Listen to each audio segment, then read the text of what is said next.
Hello, welcome to my channel. My name is Fran, and today I'd like to talk about the reason why you should refrain from reacting to your 3D, or at the very least, postpone your reaction by 24 hours, all the while using techniques such as revision and living in the end.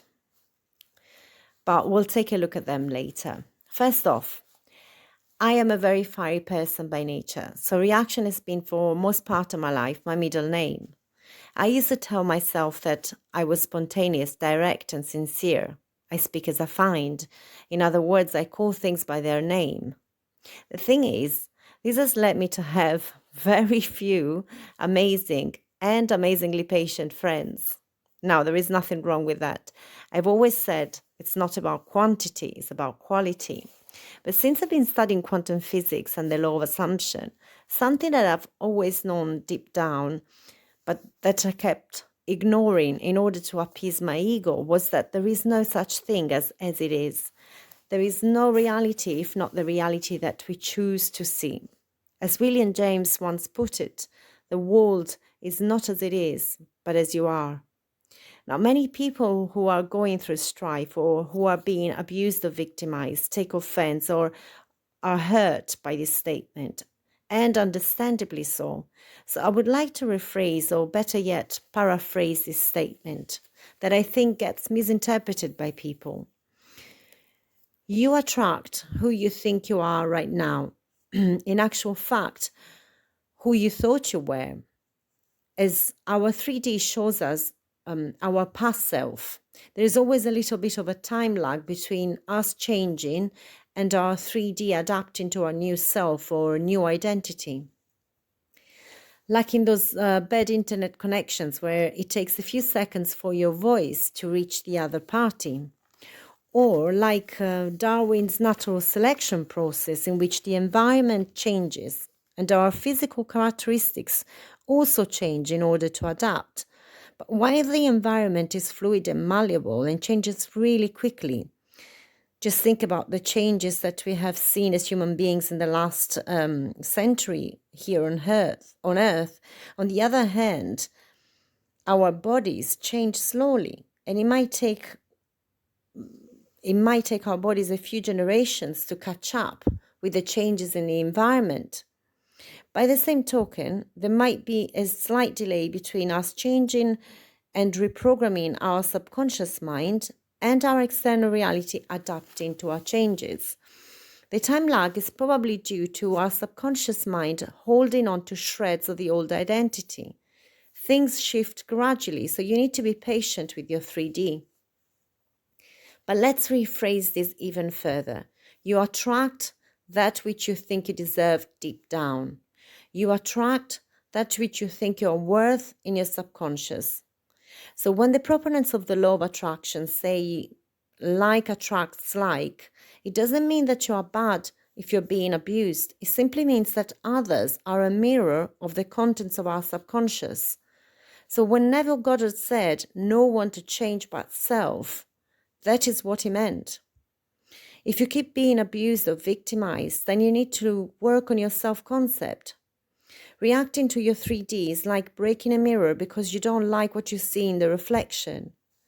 Now, this has been a big stumbling block in my own manifesting journey, as I really like to be right. The problem with reacting to triggers in your 3D reality is also that it focuses attention on the unwanted. And as we already know, what you focus on grows. And when I talk about reacting, I don't simply mean taking physical action, but emotionally reacting to what you deem to be unpleasant events or circumstances.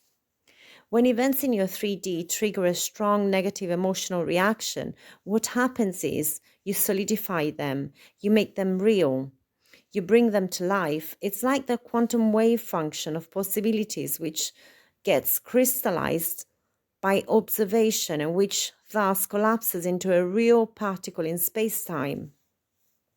So you need to observe what you want to see. Now, I know how counterintuitive and silly this sounds, but you really need to invert the direction of causality. Once you react, the thing is crystallized and it becomes quite hard to change. If you really feel overwhelmed by emotions and feel the urge to act, at least postpone your reactions by 24 hours. In the meantime, shift your emotions. Some effective techniques, as we've said, are living in the end and revision, which were suggested by Neville Goddard. I'll give you an example. Last week, my friend's kid was attacked in school by his peers. He was surrounded, insulted, and ridiculed. The other kids had humiliated him by emptying a bottle of water on his head, and he was also quite chilly. So, as a result, he also developed a cold. Now, they called him names, laughed at him, and that was probably the worst of it. Now, my friend spoke to the teacher to explain the situation, and the teacher was nonplussed, just acknowledged the situation, repeating words such as, I see, okay, and ended the conversation with, don't worry, I'll deal with it. Now, he didn't seem too bothered by the situation, and the conversation didn't leave my friend a whole lot reassured. The next day, the kids played in a football game against another school, and they won. Now, my friend's kid did not take part in a match as he had only joined the team the previous week, and also now he was nursing a cold.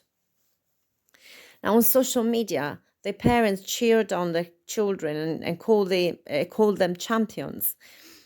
And those were the same kids who had attacked and humiliated my friend's child. Now, the teacher publicly complimented the children and told them that he was proud of them. Now, understandably, my friend was seething. Not only had the teacher dismissed his complaint offhand and not reprimanded the kids for their behavior, but now he was also complimenting them publicly and telling them that he was proud of them. Now, I'm going to be honest, when he told me the story, I got angry. I even advised him to comment on social media and to expose the situation publicly, to name and shame the children who had attacked his son. Now, don't get me wrong. Rationally, I knew that nothing good would come from publicly accusing children on social media. This would just exacerbate the situation and worsen the kid's behavior towards my friend's child. Yet, my automatic pilot kicked in, and I just wanted to vindicate this kid and to report the other children's behavior to the headmaster. Now, that night, I went to bed and started reflecting on my reaction. I started thinking about the law of assumption and about Neville Goddard's teachings. And as I did so, I started hoping that my friend would disregard my advice and do absolutely nothing instead. I remember what I always preach on this channel and realize how difficult it is to follow your own advice when emotions are involved. It's very hard to remind yourself that everyone is you pushed out, that the 3D isn't real. When I spoke to the child and saw him welling up and blushing as he was relieving the situation, it felt bloody real to me.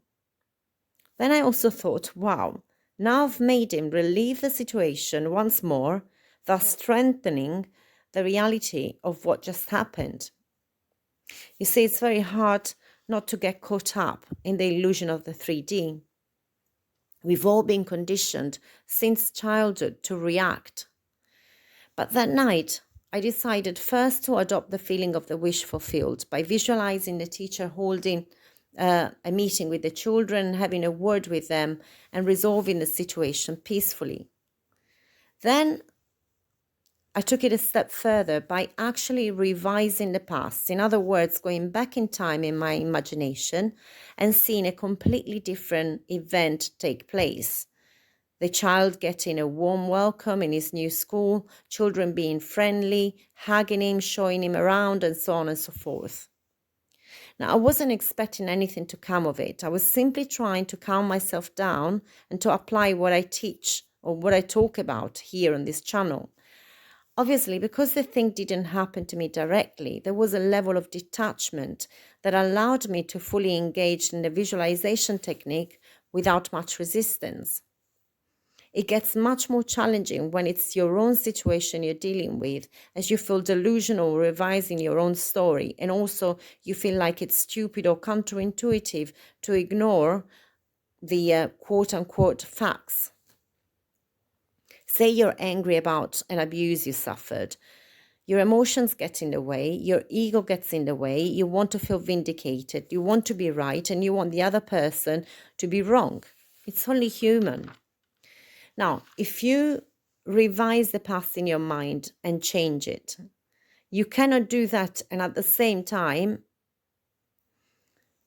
if you imagine the other person being nice to you, you can't at the same time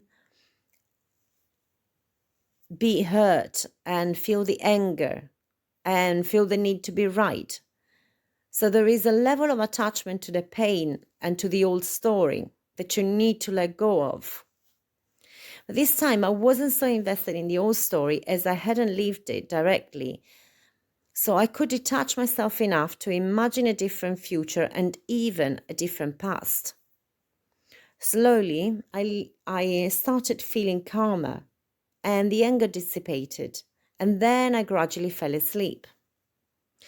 Now, what happened next is nothing short of, I want to say, miraculous. My friend sent me a text the next morning to say that he had refrained from reacting the night before on a hunch. And then in the morning, it found a text from the teacher which read, "Dear X, I've noticed that," let's call him Sam. Sam wasn't in class today. "I hope he's okay. I am deeply saddened by the situation, and please rest assured that I am going to have a meeting with the pupils tomorrow where I will make it abundantly clear that this kind of abusive behavior will not be tolerated any longer, and in the future it would be punished with expulsion from school. I look forward to seeing Sam in school tomorrow."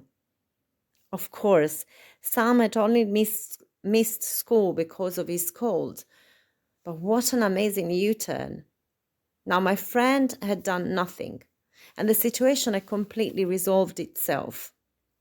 Now, the most amazing thing about the whole situation is that the teacher's words even mirrored very closely the speech I had imagined the night before.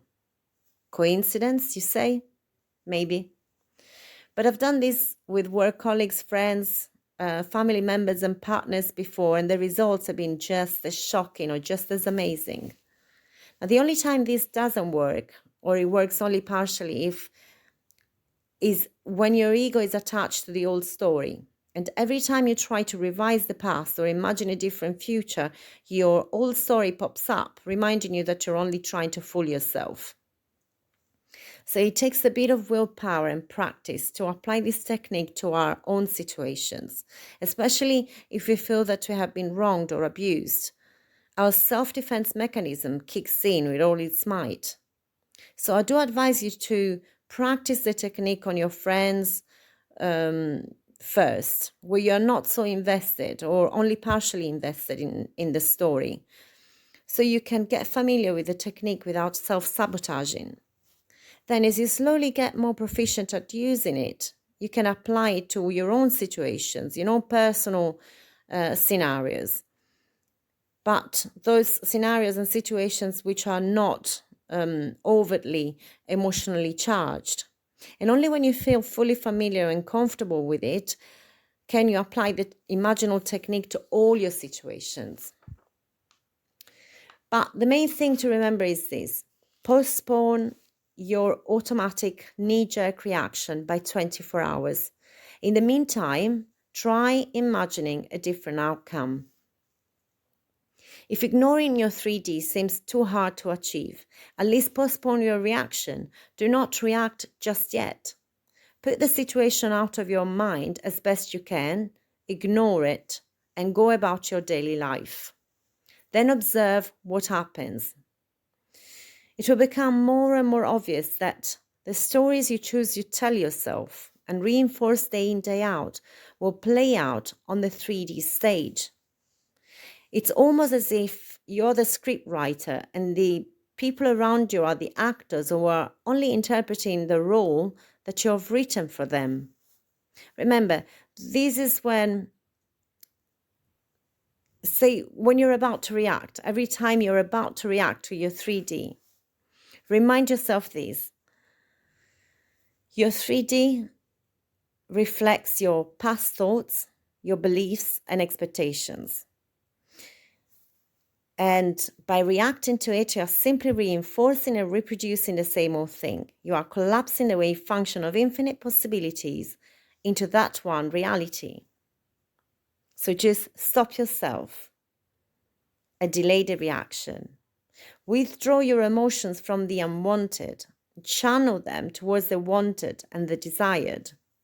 Believe me, there is no one more reactive than me. So I know how challenging it can be to entertain a different reality, to let go of the need to be right about being wronged. But it's well worth it. Now try it. Change your story and postpone your reaction by 24 hours.